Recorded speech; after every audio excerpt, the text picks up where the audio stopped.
Hello guys, GATE lectures engineering mathematics के topic complex functions part 9 में आप सबका स्वागत है। अगर आपने इस लेक्चर के पार्ट 1 से पार्ट 8 तक नहीं देखे हैं तो मैं आपको रिकमेंड करूंगा कि आप वो पार्ट भी देख लें और हमारे चैनल को सब्सक्राइब करके बेल आइकन पर क्लिक कर लें। इस लेक्चर में हम देखेंगे कॉचीज इंटीग्रल थ्योरम और कॉचीज इंटीग्रल फार्मूला से रिलेटेड सैम्पल क्वेश्चंस, और आप लोगों के लिए लास्ट में एक चैलेंज असाइनमेंट क्वेश्चन होगा इस टॉपिक से रिलेटेड। अगर वो आपसे बन जाता है तो आप उसके आंसर मुझे कमेंट बॉक्स में लिखकर ज़रूर बताइए। और आपको और भी ज़्यादा सैम्पल क्वेश्चंस देखने हैं तो आप मेरे हैंड रिटन नोट्स डिस्क्रिप्शन में दी हुई लिंक पर जाकर डाउनलोड कर सकते हैं। डिस्क्रिप्शन में और भी यूज़फुल लिंक्स दी हुई हैं, आप उन्हें भी चेकआउट कर सकते हैं। चलिए स्टार्ट करते हैं। जैसा कि लास्ट क्लास में हमने देखा था, कॉचीज थ्योरम देख लिया था। ये कॉचीज थ्योरम था, ये कॉचीज इंटीग्रल फार्मूला है। तो कॉचीज इंटीग्रल फार्मूला में एक चीज़ जो हमें नोट करना है वो ये है कि ये जो फार्मूला है F of A equal to 2πi upon ये फार्मूला तभी वैलिड है when point A is within the curve C. If A is any point within curve C, if A will be outside curve C, अगर A जो है वो outside curve C होगा तो f of A equal to हमारा 0 होगा। Okay, इस integral की वैल्यू 0 होगी। F of A equal to 0 if A is outside the curve and if A is within the curve, then हम इस पे ये फार्मूला अप्लाई कर सकते हैं। तो इस फार्मूले का यूज़ करके हम क्वेश्चन सॉल्व करेंगे आज। और हमने ये भी देख लिया था कि ये जो कर्व है mod of z minus a equal to r, mod of z plus a equal to r, ये सब क्या कौन सा कर्व रिप्रेजेंट करते हैं ये भी हमने देख लिया था। तो चलिए स्टार्ट करते हैं सैम्पल क्वेश्चन से। देखिए इस क्वेश्चन में क्या लिखा है, using Cauchy's integral theorem the value of integral this integrating being taken in counter clockwise direction. तो अभी इसमें काउंटर क्लॉकवाइज का भी ज़्यादा रोल नहीं है। अभी हमें क्या देखना है कि कॉचीज इंटीग्रल थ्योरम का यूज़ करके इसकी वैल्यू फाइंड आउट करनी है। तो हम जानते हैं कॉचीज इंटीग्रल थ्योरम जो होता है वो किस तरह से दिखता है, F of Z upon Z minus A D Z, इस तरह से दिखता है। ओके, तो हमारा जो गिवन जो हमारे पास है उसे हम लोग इस तरह से कन्वर्ट करेंगे। तो इस तरह से मैं कन्वर्ट करना चाहता हूँ, तो इसमें क्या कर सकते हैं, इसमें 1/3 को मैं कॉमन निकाल लूँगा। ये डिनोमिनेटर से 3 को कॉमन निकाल लिए तो हमारे पास क्या बच जाएगा, z माइनस i/3। तो अगर मैं इसको अब इससे कंपेयर करूँ तो हमारे पास क्या मिलेगा, हमें दो चीज़ें मिलेंगी। F of z equal to z³ minus 6, okay, ये हमारा एफ ऑफ जेड होगा। और z माइनस ए, तो a की जगह में यहाँ पे क्या है, a की जगह में है i/3। तो इसकी वैल्यू क्या होती है कॉचीज इंटीग्रल थ्योरम के थ्रू, इसकी वैल्यूज होती है 2πi इंटू एफ ऑफ ए। तो हमारे पास ये जो है इसकी वैल्यू क्या होगी, इसकी वैल्यू हम लोग लिख सकते हैं, जैसे ये हमारे पास दिया 1/3 z³ minus 6 divide by z minus i/3। तो जो यहाँ से यहाँ तक ये जो पार्ट है इस पे हम लोग कॉचीज इंटीग्रल थ्योरम अप्लाई कर सकते हैं। तो इस पार्ट की वैल्यू को मैं लिख सकता हूँ 2πi इंटू एफ ऑफ ए। ए क्या है यहाँ पे i/3, और चूंकि ये जो पार्ट है ये मल्टीप्लाइड है 1/3 से, तो मैं यहाँ पे क्या लिख सकता हूँ 1/3 multiplied by this, 1/3 multiplied by 2πi F of i/3। हमारे पास एफ ऑफ जेड क्या है, देख सकते हैं यहाँ पे एफ ऑफ जेड क्या है, z³ माइनस 6। तो f of Z z³ minus 6 है, तो z की जगह हम क्या पुट कर देंगे, i/3 पुट कर देंगे। तो हमें क्या मिल जाएगा, i/3 का होल क्यूब माइनस 6। इसे सिंप्लीफाई करें तो 1/3 एंड इंटू 2πi, यहाँ पे हमारा आ जाएगा i³ डिवाइड बाई 27। i³ नहीं होगा, माइनस i³ होगा, sorry i³ means i square means -1, तो i³ means minus i³ means minus i and minus 6। तो इसे जब मल्टीप्लाई करें इससे तो ये हमारा ये हो जाएगा 2π and minus i square. i square की वैल्यू होती है -1, तो माइनस i स्क्वायर की वैल्यू हो जाएगी +1 divide by 3 into 27 means 81 minus इसको जब इससे मल्टीप्लाई करेंगे तो 3 2 जा एंड 4 पाई आई। तो ये हमारा आंसर होगा। चलिए देखते हैं कौन से ऑप्शन में हमें ये आंसर मिलता है। तो यहाँ पर हम देख सकते हैं कि जो ऑप्शन ए है, ये वाला ऑप्शन, इसमें हमारे पास वो आंसर मिल रहा है। तो जिस क्वेश्चन के लिए राइट ऑप्शन क्या होगा? Option A. ये क्वेश्चन गेट 2006 में पूछा जा चुका है, गेट 2006 में पूछा जा चुका है 2 मार्क्स के लिए, और सिविल इंजीनियरिंग ब्रांच में पूछा गया था। चलिए इसी टाइप का एक और सैंपल क्वेश्चन देख लेते हैं।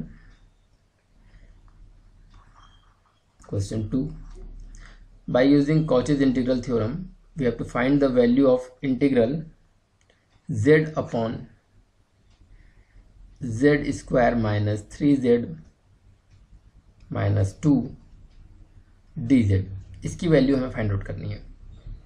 तो कॉचीज इंटीग्रल थ्योरम का अगर यूज़ करना है, और इसमें कर्व भी दिया हुआ है, इसमें कर्व दिया हुआ है CURV, curve is given bye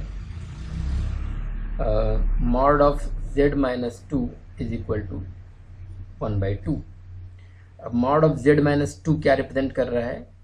ये रिप्रेजेंट कर रहा है एक सर्कल को, ओके, ये रिप्रेजेंट कर रहा है हमारे पास एक सर्कल को, जिसका जो सेंटर होगा वो होगा पॉइंट 2 और 0 पर। ये पॉइंट क्या होगा? 2 और 0, और इसका जो रेडियस होगा, रेडियस क्या होगा? हाफ। रेडियस क्या होगा? हाफ। ओके, तो अगर ये हाफ रेडियस का इस तरह से कुछ होगा, तो ये जो कर्व है इस तरह से दिया हुआ है और ये इसको रिप्रेजेंट कर रहा है। तो हमें फाइंड आउट करना है इस इंटीग्रल की वैल्यू। ओके, यहाँ पे कर्व लिख लेते हैं। तो देखिए, हमें कॉचीज इंटीग्रल थ्योरम लगाना है, तो हमारे पास किस तरह से रहना चाहिए? हमारे पास कुछ इस तरह से रहना चाहिए, fz upon z minus a, इस फॉर्म में रहना चाहिए। तो हमारे पास क्या है यहाँ पे? z square minus 3z minus z minus 2, ये 2 है ना, 2 और z एक्चुअली में सेम तरह से दिख रहे हैं, but I think you can understand what is z and what is 2। So this is 2। तो हमें इसे z माइनस a के फॉर्म में लाने के लिए क्या करना पड़ेगा? फ्रैक्शन करना पड़ेगा। तो इसे मैं लिख सकता हूँ z upon z square minus 3z minus 2z। तो इसे मैं लिख सकता हूँ z square minus 2z minus z minus 2। तो इसे मैं और सिंप्लीफाई करके लिख सकता हूँ z upon z minus 2 and z minus 1, okay, dz। अभी भी ये हमारा इस तरह से नहीं आया है, अभी भी हमारा इस फॉर्म में नहीं आया है। हमारे पास क्या है? z minus 2 and z minus 1, दो मल्टीप्लीकेशन आए हैं। तो इसे मैं इस तरह के फॉर्म में लाने के लिए क्या करूँगा? इसका पार्शियल फ्रैक्शन करूँगा। 1 अपॉन z माइनस, किसका करूँगा? 1 अपॉन z माइनस 2 और z माइनस 1। इसका जब मैं पार्शियल फ्रैक्शन करूँगा तो हमें मिलेगा, when I will put z equal to 2 means 2 minus 1, तो 1 upon z minus 2 minus 1 upon z minus 1, हमें ये मिलेगा। मैंने क्या किया? 1 upon z minus 2 into z minus 1 का पार्शियल फ्रैक्शन किया, तो हमें ये मिल गया। तो इसको मैं अब इसमें पुट कर दूंगा, तो हमें ये मिल जाएगा इंटीग्रेशन ऑफ z, और यहाँ पे लिख सकता हूँ मैं इसे 1 upon z minus 2 minus 1 upon z minus 1 into dz। Okay, तो अब हम इसको एक इंटीग्रेशन को दो इंटीग्रेशन में कन्वर्ट कर सकते हैं, जो कि हमारा कॉचीज इंटीग्रल फार्मूला टाइप का दिखेगा। तो इसे मैं कन्वर्ट कर सकता हूँ z upon z minus 2 dz और minus integration of z upon z minus 1 dz। So now it's look like a Cauchy's integral formula, जिसमें इसको अगर हम कंपेयर करें, इसको या इसको किससे कंपेयर करें? f of z upon z minus a dz, इससे कंपेयर करें तो इसमें हमको मिलेगा, क्या मिलेगा? f of z equal to मिलेगा z और a इक्वल टू क्या मिलेगा? 2। यहाँ पर क्या मिलेगा? f of z equal to z और a इक्वल टू क्या मिलेगा? 1। तो हमारे पास क्या मिली? दो वैल्यू मिली, a की 2 और a की एक वैल्यू क्या मिली? 1। तो अब सब कॉचीज इंटीग्रल थ्योरम या अप्लाई करने से पहले सबसे पहले हमें ये देखना है, ये जो पॉइंट्स मिले हैं a इक्वल टू 2 और a इक्वल टू 1, ये जो हमारे पास जो कर्व दिया हुआ है उस कर्व के इनसाइड है या आउटसाइड है। अगर इनसाइड होगा तो हम उस पर कॉचीज इंटीग्रल थ्योरम का जो फार्मूला है वो अप्लाई करेंगे, और अगर आउटसाइड होगा तो उसमें इसकी वैल्यू क्या होगी, 0 होगी। तो जैसे a=2 है, तो यहाँ पर अगर देखें तो यहाँ पर अगर हम देखें तो जो पॉइंट जो 2 है, 2 वाला पॉइंट कहाँ पर होगा, यहीं पर सेंटर में होगा। तो ये तो इस कर्व के इनसाइड होगा, ओके। और जो a=1 है, 1 वाला जो पॉइंट है वो इस कर्व के आउटसाइड होगा। क्यों आउटसाइड होगा, क्योंकि देखिए इसका सेंटर क्या है, 2 0 है, और उसका जो रेडियस है 1.5 है। तो अगर रेडियस 1.5 है तो ये जो पॉइंट होगा ये होगा आपका 1.5, ये कितना होगा 1.5, और यहाँ पर जो होगा 2.5। तो 1 यहाँ कहीं पर होगा, ये आउटसाइड है। तो जो पॉइंट a=1 है वो आउटसाइड है, और a=2 जो है वो इनसाइड है।